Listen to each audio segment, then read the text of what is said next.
That poor woman is dead. And our client tried to do something about it, and the court system punished her by firing her from her job.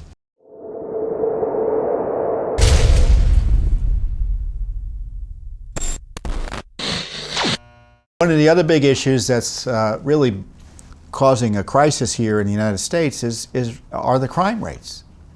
Murders and rapes and so-called criminal justice reform that has allowed dangerous criminals out into the streets to rape, maim, and murder. It's a crisis in our urban areas. It's a crisis all over the place. And Judicial Watch has been trying to highlight these issues through its litigation and FOIA work. And in this case, we've filed a civil rights lawsuit on behalf of a magistrate who was fired for taking steps as a citizen to try to protect the citizens that she's had sworn an oath, I presume, try to protect. We're representing former Virginia Magistrate Elizabeth Fuller against the officials of the Office of the Executive Secretary of Magistrate Services in Virginia for firing her in violation of her First and 14th Amendment rights. So this is a civil rights lawsuit on behalf of essentially a whistleblower.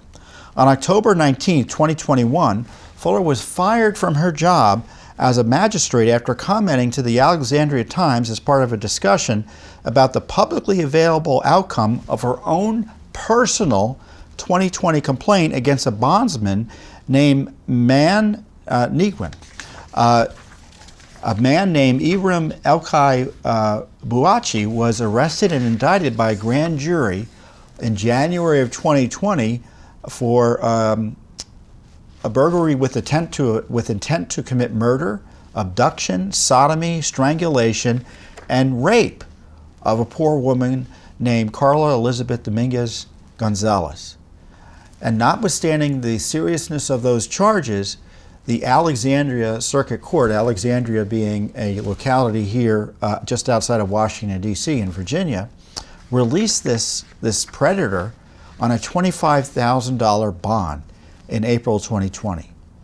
So he's arrested for rape and attempted murder, abduction, sodomy, strangulation, and he's held for less than, 4 months and released on a $25,000 bond. Compare and contrast that to the treatment of the January 6th defendants. Need I go any further?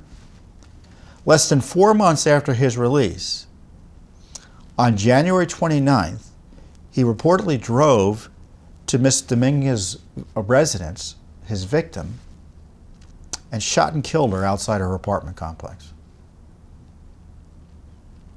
I mean, that's the consequence of these soft on crime policies. People get murdered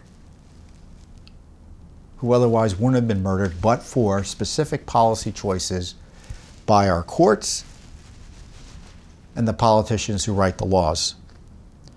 And our lawsuit alleges, and this is the key part, in the immediate days following the news reports about Ms. Dominguez's murder, plaintiff, Ms. Fuller, learned from a police officer in the citizen lobby of the magistrate's office, so in the hallway, that the vehicle and gun reportedly used by Bouachi to murder Ms. Dominguez belonged to the surety bail bondsman, Nigwin, who posted the bond for Bouachi's release in April 2020.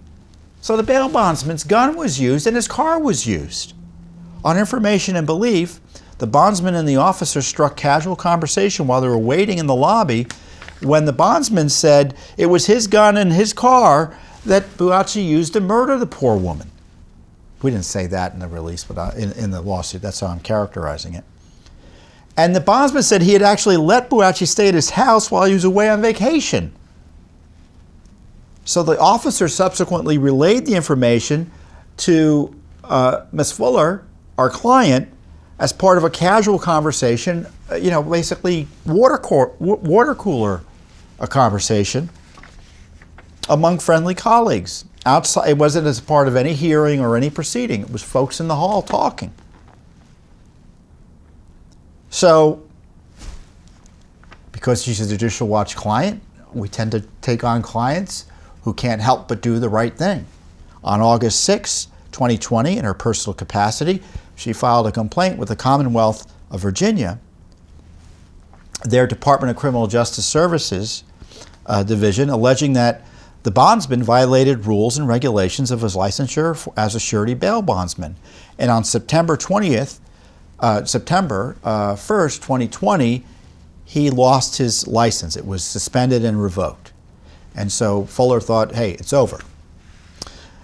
More than a year later, this newspaper, the Alexandria Times, local newspaper, disclosed information it obtained through a Freedom of Information Act request regarding the bondsman's involvement as well as Fuller's complaint, and subsequently approached Fuller for comment in October 2021. So this is a full year after the complaint had concluded. Fuller commented as follows. Negwin, who is a bondsman, came to work in the days following the murder, nearly boasting and joking about the fact that the gun and car belonged to him and that Buacci had stayed at his home, the murderer or alleged murderer. Bondsman, I think he's been convicted by now. The bondsman was telling this officer about what happened and almost bragging about it. The officer said to me, "You'll never believe what he just said to me." So I said, "I've got to do something about it." I tell you what, if our public officials, if our court officials, if our politicians, if our media, frankly, if our citizens all took that line to heart, I've got to do something about it. Think how much better off this country would be. Think how many lives would be saved. Think how secure our borders would be. Think of the better freedoms we'd have. I've got to do something about it. God bless Miss Fuller. 5 days after the story was published, on October 7th, 2021, she was placed on administrative leave. So she did something about it and got punished for talking about it. And she was fired on October 19th, 2021. Really a summary firing. It's really outrageous. It was claimed then at the time that she had violated Canon 3, Section B6, that states, "A magistrate shall abstain from public comment about a pending, impending, or concluded proceeding in any court or magistrate's office." In early November 2021, Fuller filed a grievance appealing her termination and asked for reinstatement, which of course was denied. Now we argue that her firing was in retaliation for protected speech, because she embarrassed the court, frankly, and that the judicial canon used to justify her firing doesn't apply to comments made about a public filing made in her personal capacity about a concluded matter. So this is something done in her capacity as a citizen, not as a magistrate judge. So it wasn't about a matter before her. At all relevant times, Fuller was engaged in constitutionally protected speech when she made the comments to the Alexandria Times, which undeniably addressed matters of public concern. Plaintiff enjoys the right of freedom of speech as guaranteed by the First Amendment to the United States Constitution. This includes the right to comment to the Alexandria Times on plaintiff's public complaint filed in her personal capacity about the misconduct of a bondsman and its outcome, and the system's failure to protect a rape victim. Remember, that poor woman is dead. And our client tried to do something about it, and the court system punished her by firing her from her job. I'm going to read you what I wrote as a statement because I think it's worth considering. An innocent woman is dead because she was murdered by a rapist who was let out of jail. And so the Virginia court fires the magistrate who blew the whistle on the court bondsman whose misconduct enabled the murder. Our client, Ms. Fuller, is a hero, and she lost her job in violation of her constitutional rights because she embarrassed Virginia officials over their deadly soft-on-crime bail policies. So you hear about these soft-on-crime policies, and we're trying to do something about at least one person who tried to take a stand against it. And the only reason she was even out there in the public was because intrepid reporters at the Alexandria Times was investigating this outrage. I mean, this was a big story locally for a period of time. And they found out that this magistrate had filed a complaint. So she responded in her personal capacity. And she gets fired?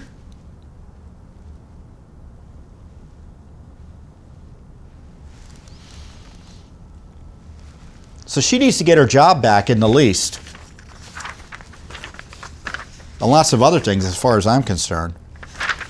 So I'm honored that Judicial Watch and our attorneys, and of course, this is what I love about, that's what I love about Judicial Watch. I get to come on here and do something I'm sure you're all jealous of doing.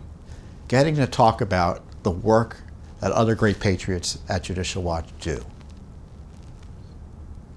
I'm president of Judicial Watch, but we've got lawyers and investigators and media folks and our administrative and fundraising, all this team here.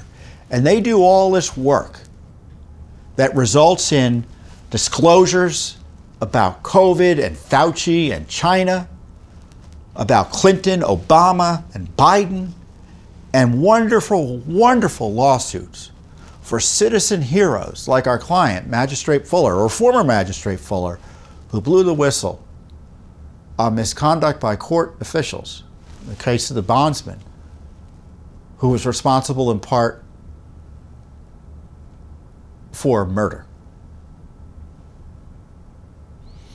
And we're able to do this work, and I'm able to talk about this great work and be able to direct it as best as I'm able and educate you about it because of supporters, Judicial Watch members, people who write us checks. So I'm unembarrassed and unashamed to ask you for your support. If you like this work, I encourage you to support Judicial Watch. Go to our website, judicialwatch.org. You can give us money on Facebook. You can go all over and give us money. You know how to give us money these days. Because this is the sort of thing that we do with your support. And I'm proud to be able to do it, and it's a privilege to be able to do it.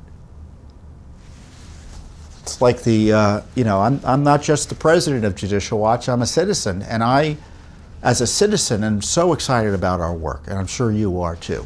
Thanks for tuning in. Be sure to subscribe to our YouTube channel to catch all the latest news from Judicial Watch.